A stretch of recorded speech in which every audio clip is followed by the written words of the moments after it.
Chapitre 6. On parle tout bas d'une offensive. Nous allons en première ligne 2 jours plus tôt que d'habitude. En chemin, nous passons devant une école dévastée par les obus. Sur sa longueur s'élève un double mur très haut, de cercueils clairs tout neufs aux planches non rabotées.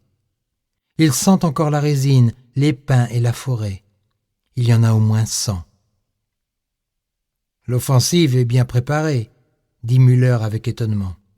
« Ils sont pour nous, » grogne Detering. « Ne dis pas de bêtises, » fait Kat en le rabrouant. « Estime-toi bien heureux si tu es un cercueil, » ricane Tjaden. « Fais attention qu'il ne se contente d'une toile de tente pour ta figure de tir de foire. » Les autres aussi lancent des plaisanteries peu agréables, car que pourrions-nous faire d'autre? Les cercueils nous sont effectivement destinés. Pour ces choses-là, l'organisation marche recta. Partout devant nous, quelque chose se mijote. La première nuit, nous essayons de nous orienter.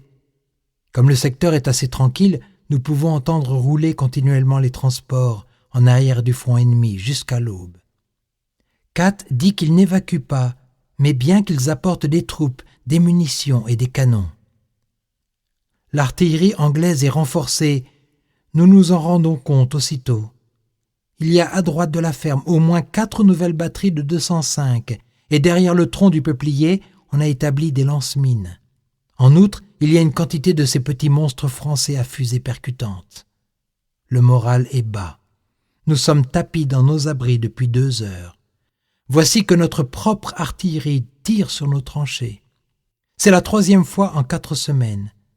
Si encore c'était des erreurs de tir, personne ne dirait rien, mais cela vient de ce que les tubes des canons sont usés, ce qui rend les coups incertains et fait souvent s'éparpiller les obus sur notre secteur.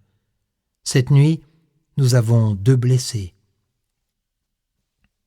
Le front est une cage dans laquelle il faut attendre nerveusement les événements. Nous sommes étendus sous la grille formée par la trajectoire des obus et nous vivons dans la tension de l'inconnu. Sur nous plane le hasard. Lorsqu'un projectile arrive, je peux me baisser et c'est tout. Je ne peux ni savoir exactement où il va tomber, ni modifier son point de chute. C'est ce hasard qui nous rend indifférents. Il y a quelques mois, j'étais assis dans un abri et je jouais aux cartes. Au bout d'un instant, je me lève et je vais voir des connaissances dans un autre abri. Lorsque je suis revenu, il ne restait plus une miette du premier. Il avait été écrabouillé par une marmite. Je suis retourné vers le second abri et je suis arrivé juste à temps pour aider à le dégager, car il venait d'être détruit à son tour. C'est par hasard que je reste en vie, comme c'est par hasard que je peux être touché. Dans l'abri, à l'épreuve des bombes, je peux être mis en pièces, tandis qu'à découvert, sous 10 heures du bombardement le plus violent, je peux ne pas recevoir une blessure. Ce n'est que par hasard que chaque soldat survit et chaque soldat a foi et confiance dans le hasard. Il nous faut veiller à notre pain. Les rats se sont beaucoup multipliés ces derniers temps, depuis que les tranchées ne sont plus très bien entretenues. Detering prétend que c'est le signe le plus certain que ça va chauffer. Les rats sont ici particulièrement répugnants du fait de leur taille. C'est l'espèce qu'on appelle rats de cadavre. Ils ont des têtes abominables, méchantes et pelées, et on peut se trouver mal rien qu'à voir leur queue longue et nue. Ils paraissent affamés. Ils ont mordu au pain de presque tout le monde. Kropp tient le sien enveloppé dans sa toile de tente, sous sa tête, mais il ne peut pas dormir parce qu'il lui court sur le visage pour arriver au pain. Detering a voulu être malin. Il a fixé au plafond un mince fil de fer et il y a suspendu sa musette avec son pain. Lorsque pendant la nuit, il presse le bouton électrique de sa lampe de poche, il aperçoit le fil en train d'osciller. Un rat bien gras est à cheval sur son pain. Finalement, nous prenons une décision. Nous coupons soigneusement les parties de notre pain qui ont été rongées par les bêtes. Nous ne pouvons en aucun cas jeter le tout, autrement, nous n'aurions rien à manger demain. Nous plaçons par terre au milieu de l'abri les tranches de pain ainsi coupées, toutes ensemble. Chacun prend sa pelle et s'allongent, prêts à frapper. Detering, Kropp et Kat tiennent leur lampe électrique. Au bout de quelques minutes, nous entendons les premiers frottements des rats qui viennent mordiller le pain. Le bruit augmente. Il y a maintenant une multitude de petites pattes. Alors, les lampes électriques brillent brusquement et tout le monde tombe sur le tas noir, qui se disperse en poussant des cris aigus. Le résultat est bon. Nous jetons les corps des rats écrasés par-dessus le parapet de la tranchée et nous nous remettons aux aguets. Le coup nous réussit encore quelques fois. Puis les bêtes ont remarqué quelque chose ou senti l'odeur du sang. Elles ne viennent plus. Cependant, le lendemain, le pain qui restait sur le sol a été emporté par elles. Dans le secteur voisin, les rats ont assailli 2 gros chats et un chien qu'ils ont tués et mangés. Le lendemain, il y a du fromage de Hollande. Chacun en reçoit presque un quart de boule. D'un côté, c'est une bonne chose car le fromage de Hollande est excellent, et d'un autre côté, c'est mauvais signe, car jusqu'à présent, ces grosses boules rouges ont toujours été l'annonce de durs combats. Notre pressentiment s'accentue encore lorsqu'on nous distribue de l'agnole. Pour l'instant, nous le buvons, mais ce n'est pas de gaieté de cœur. Pendant la journée, nous tirons à l'envi sur les rats et nous flânons çà et là. Les stocks de cartouches et de grenades deviennent plus abondants. Nous vérifions nous-mêmes les baïonnettes. En effet, il y en a dont le côté non coupant forme une scie. Lorsque ceux d'en face attrapent quelqu'un qui est armé d'une baïonnette de ce genre, il est massacré impitoyablement. Dans le secteur voisin, on a retrouvé de nos camarades dont le nez avait été coupé et les yeux crevés avec ces baïonnettes à scie. Puis, on leur avait rempli de sueur la bouche et le nez et on les avait ainsi étouffés. Quelques recrues ont encore de ces baïonnettes, nous les faisons disparaître et leur en procurons d'autres. À vrai dire, la baïonnette a perdu de son importance. Il est maintenant de mode, chez certains, d'aller à l'assaut simplement avec des grenades et une pelle. La pelle, bien aiguisée, est une arme plus commode et beaucoup plus utile. Non seulement on peut la planter sous le menton de l'adversaire, mais surtout on peut asséner avec elle des coups très violents. En particulier si l'on frappe obliquement entre les épaules et le cou. On peut facilement trancher jusqu'à la poitrine. Souvent, la baïonnette reste enfoncée dans la blessure. Il faut d'abord peser fortement contre le ventre de l'ennemi pour la dégager, et pendant ce temps, on risque soi-même de recevoir un mauvais coup. En outre, il n'est pas rare qu'elle se brise. La nuit, on nous envoie d'en face une nappe de gaz. Nous attendons l'attaque et nous nous couchons avec nos masques, prêts à les arracher dès qu'apparaîtront les premières ombres. L'aube blanchit sans qu'il n'arrive rien. Il y a simplement toujours là-bas ce roulement qui ronge les nerfs, des trains, des camions, des camions. Qu'est-ce donc qui se concentre là-bas? Notre artillerie tire sans cesse, mais le roulement ne s'arrête pas. Il n'a pas de fin. Nos visages sont fatigués et nous n'osons pas nous regarder en face. Ça va être comme dans la Somme, où nous avons eu après cela 7 jours et 7 nuits de bombardement continu, dit Kat sombrement. Il ne plaisante plus maintenant, depuis que nous sommes ici, et c'est mauvais signe, car Kat est un briscard du front qui flaire ce qui se prépare. Seul Tjaden est content des bons morceaux et du rhum. Il prétend même que nous retournerons au repos sans qu'il se soit rien passé. On le croirait presque. Les jours s'écoulent sans rien de nouveau. La nuit, je suis assis dans le trou du poste d'écoute. Au-dessus de moi montent et retombent les fusées et les parachutes lumineux. Je suis plein de prudence et j'ai l'estomac tendu. Mon cœur bat. Mon œil se pose continuellement sur le cadran lumineux de la montre. Les aiguilles n'avancent pas. Le sommeil s'accroche à mes paupières. Je remue la pointe de mes pieds dans mes bottes pour rester éveillé. Rien ne se produit jusqu'au moment où je suis relevé.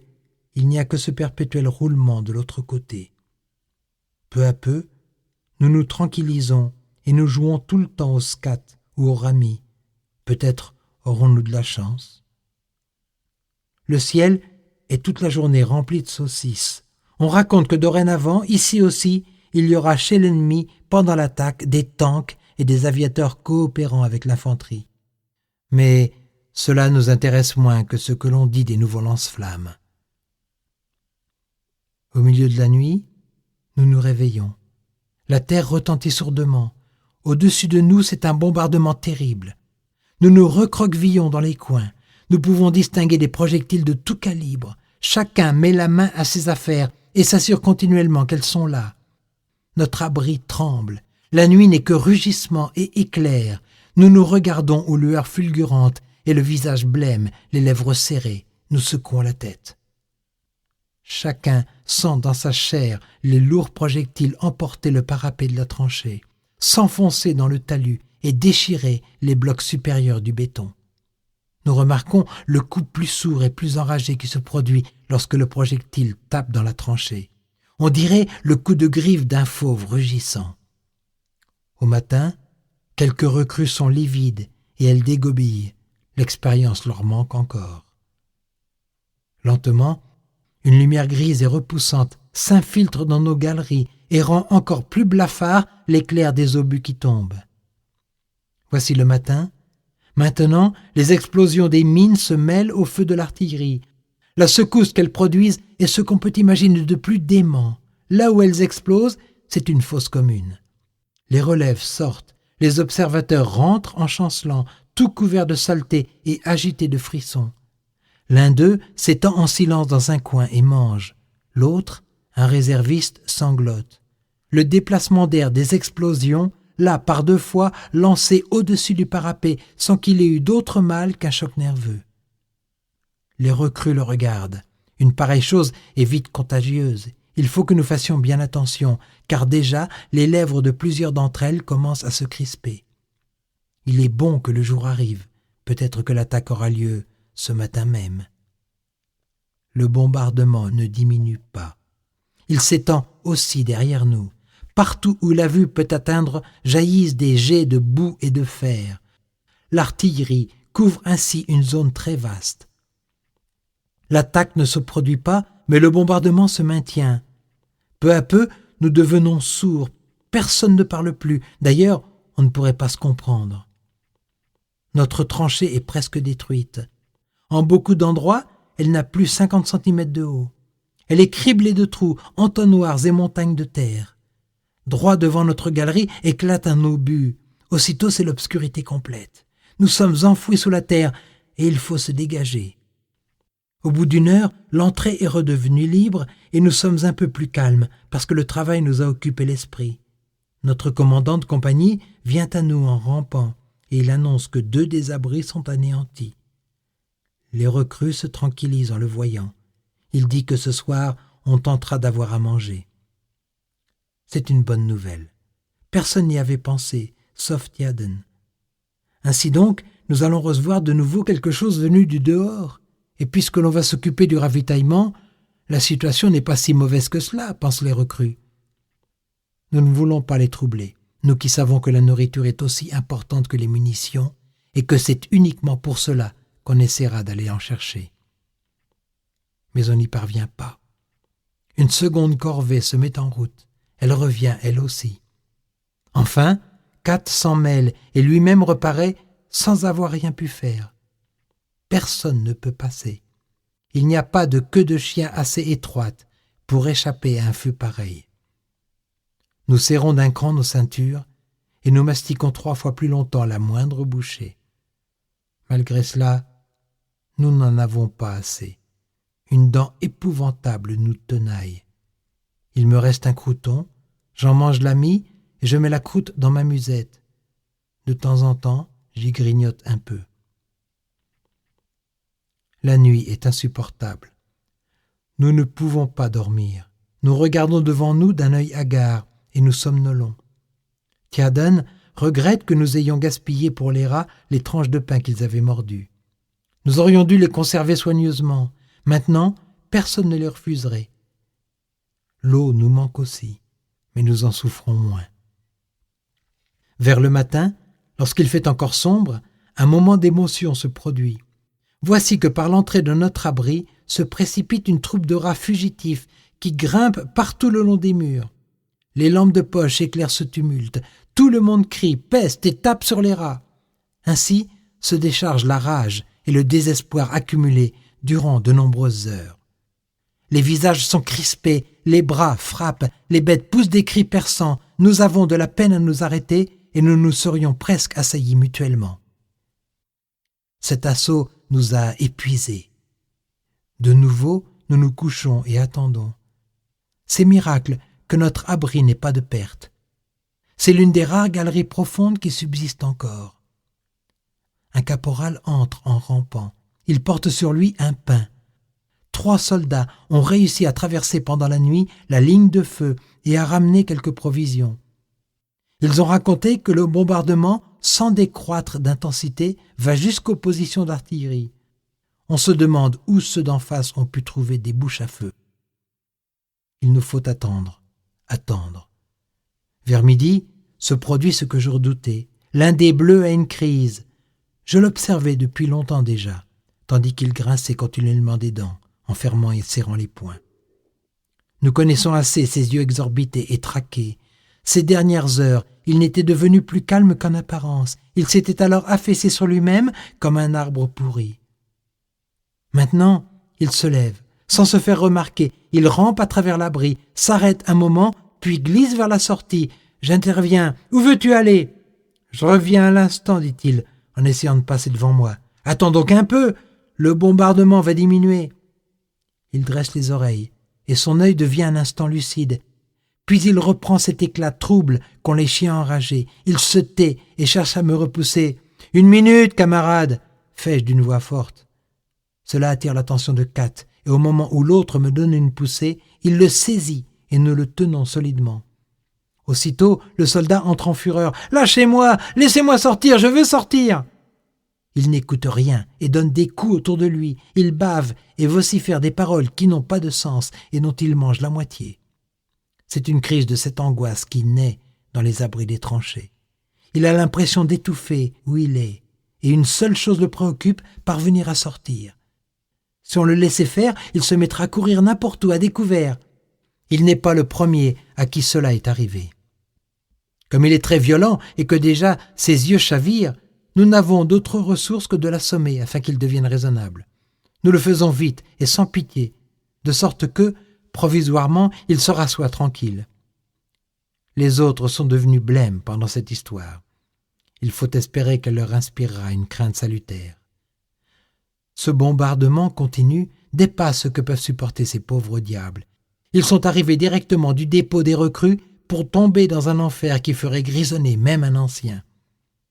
L'air irrespirable après cela éprouve encore davantage nos nerfs. Nous sommes assis comme dans notre tombe et nous n'attendons plus qu'une chose, qu'elle s'écroule sur nous. Soudain, ce sont des hurlements et des fulgurations extraordinaires. Notre abri craque de toutes ses jointures sous un coup qui l'a frappé en plein. Heureusement que le projectile était léger et que les blocs de béton ont résisté.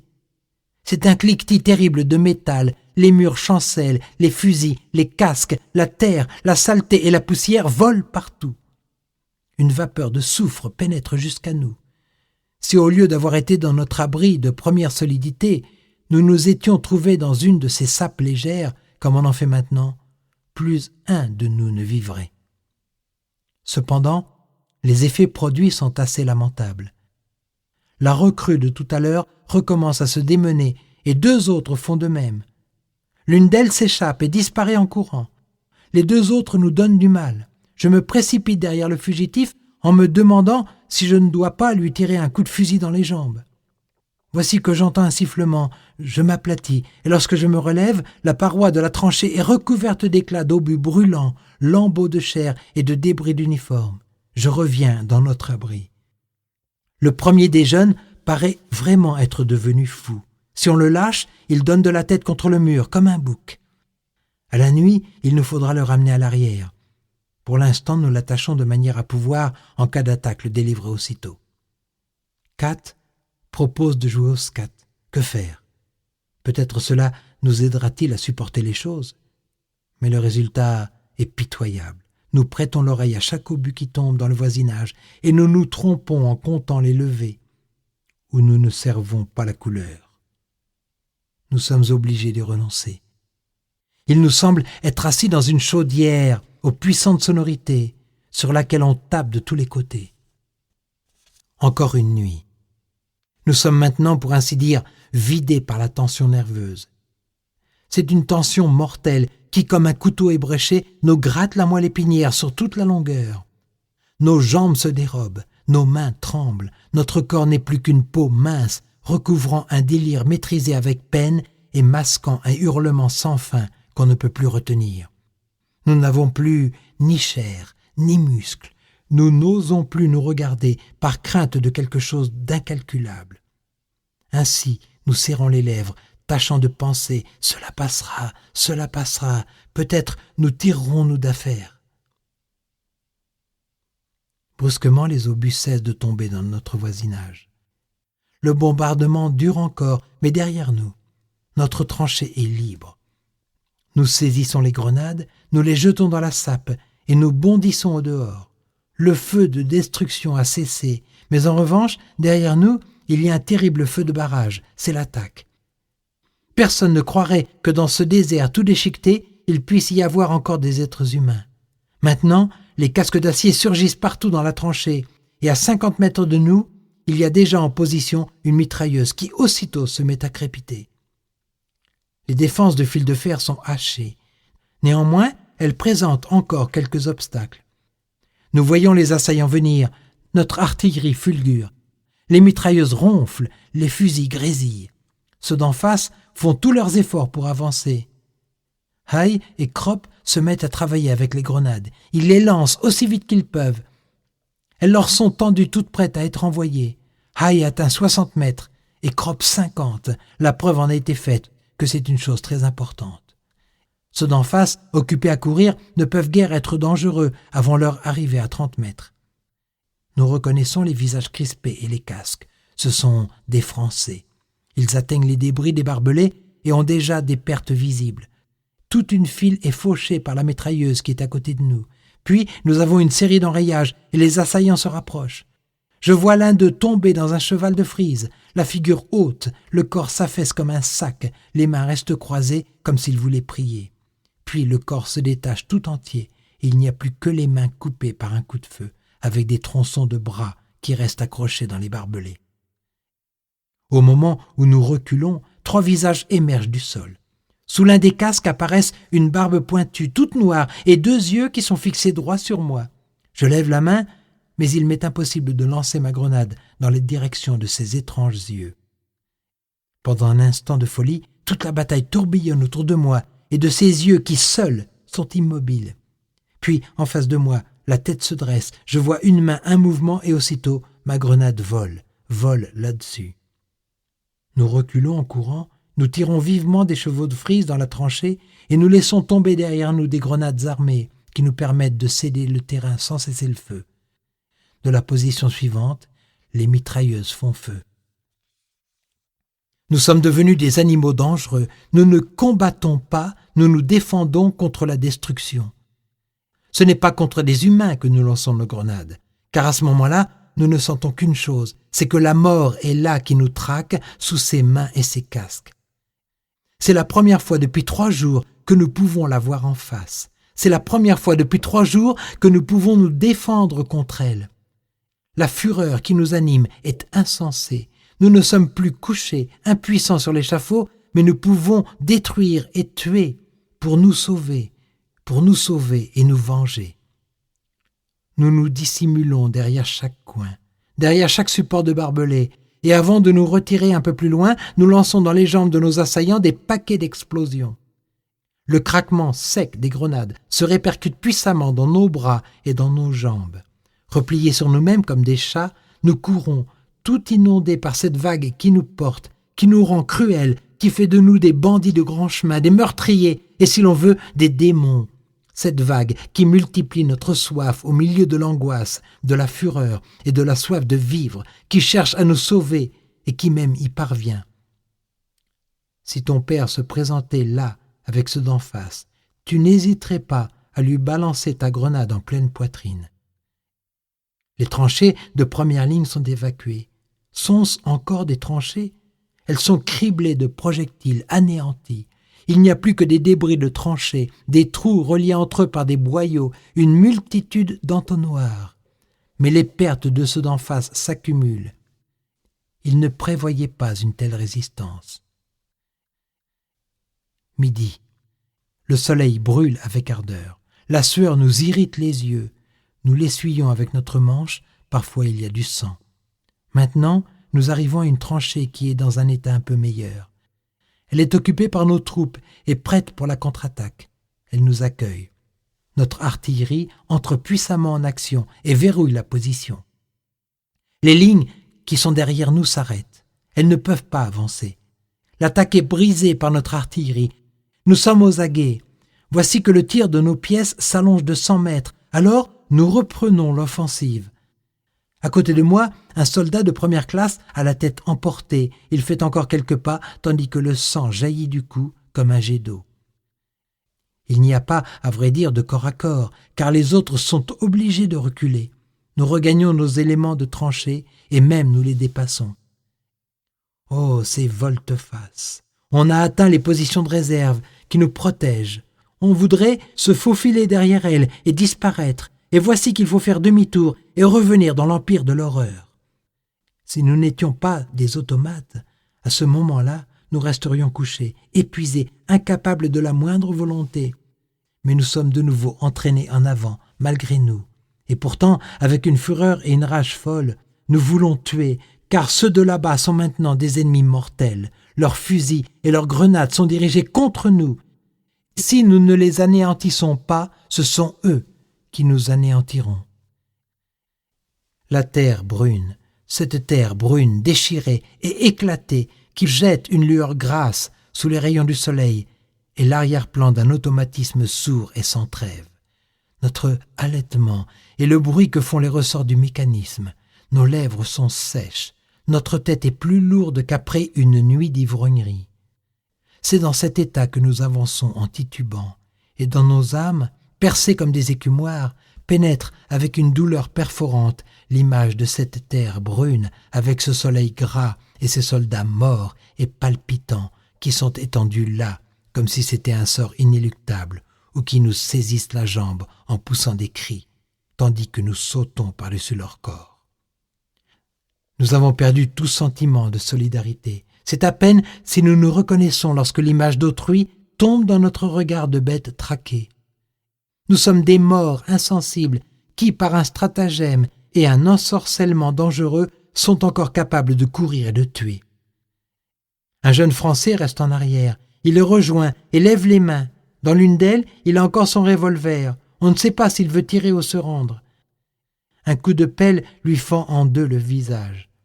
Un second voit cela et essaie de s'enfuir, mais une baïonnette lui entre en sifflant dans le dos. Il bondit et les bras largement écartés, la bouche grande ouverte et criant, il chancelle, tandis que la baïonnette oscille dans son échine. Un troisième jette son fusil et se blottit contre le sol, les mains devant les yeux. On le laisse derrière avec quelques autres prisonniers pour emporter les blessés. Soudain, dans notre poursuite, nous arrivons aux positions ennemies. Nous serrons de si près nos adversaires en fuite que nous parvenons à nous y introduire presque en même temps qu'eux. Grâce à cela, nous avons peu de pertes. Une mitrailleuse se met à aboyer, mais une grenade lui fait son affaire. Néanmoins, les quelques secondes que cela a duré ont suffi pour atteindre au ventre 5 de nos camarades. 4, d'un coup de crosse, fracassent le visage de l'un des servants restés sans blessure. Nous enfilons les autres à la baïonnette avant qu'ils aient pu se servir de leurs grenades. Puis, assoiffés, nous buvons avidement l'eau du refroidisseur. Partout claquent les pinces à fil de fer, en train de travailler. Partout des planches sont posées vivement sur l'enchevêtrement des ouvrages. Nous sautons dans les tranchées par les étroites ouvertures qui y donnent accès. Hay plante sa pelle dans le cou d'un gigantesque Français et il lance la première grenade. Nous nous dissimulons pendant quelques secondes derrière un parapet, puis toute la partie rectiligne de la tranchée qui est devant nous se trouve vide. Dans le coin, obliquement, siffle notre nouvel envoi de grenades qui fait place nette. En courant, nous en lançons aussi dans les abris devant lesquels nous passons. La terre tremble, ce n'est que fumée, grondement et explosion. Nous trébuchons contre les lambeaux de chair qui nous font glisser contre des corps mous. Je tombe sur un ventre ouvert sur lequel est posé un képi d'officier tout neuf et d'une propreté parfaite. Le combat fléchit. Le contact avec l'ennemi est rompu. Comme nous ne pourrions pas tenir longtemps à cet endroit-là, on nous ramène sur nos positions premières, sous la protection de notre artillerie. Aussitôt que nous avons connaissance de ce mouvement, nous nous précipitons avec une hâte encore plus grande dans les abris voisins pour emporter toutes les conserves qui nous tombent sous les yeux, surtout les boîtes de corned-beef et de beurre avant de grimper hors des tranchées. Nous nous replions dans de bonnes conditions. Pour le moment, il n'y a aucune autre attaque ennemie. Pendant plus d'une heure, nous restons étendus haletants, à nous reposer avant que personne ne parle. Nous sommes tellement épuisés que malgré la faim, nous ne pensons pas aux conserves.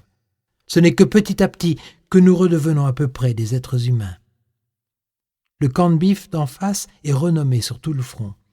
Il est même parfois la raison principale d'une de ces sorties que nous effectuons à l'improviste, car notre nourriture est en général mauvaise. Nous avons continuellement faim. Au total, nous avons ramassé 5 boîtes. Comparés à nous, qui sommes affamés avec notre marmelade de rave, ceux de là-bas sont magnifiquement nourris. Chez eux, la viande traîne partout, on n'a qu'à tendre la main pour en avoir. En outre, Hay s'est emparé d'un de ces pains blancs tout ronds qu'ont les Français, et il l'a planté derrière son ceinturon comme une pelle. Un des bouts est un peu ensanglanté, mais il est facile de le couper. C'est un bonheur que maintenant nous ayons de quoi bien manger. Nous aurons encore besoin de nos forces. Manger à sa faim est aussi utile qu'un bon abri. C'est pourquoi la nourriture nous préoccupe tant. Effectivement, elle peut nous sauver la vie. Tiadon a de plus rapporté 2 bidons de cognac. Nous les faisons passer à la ronde.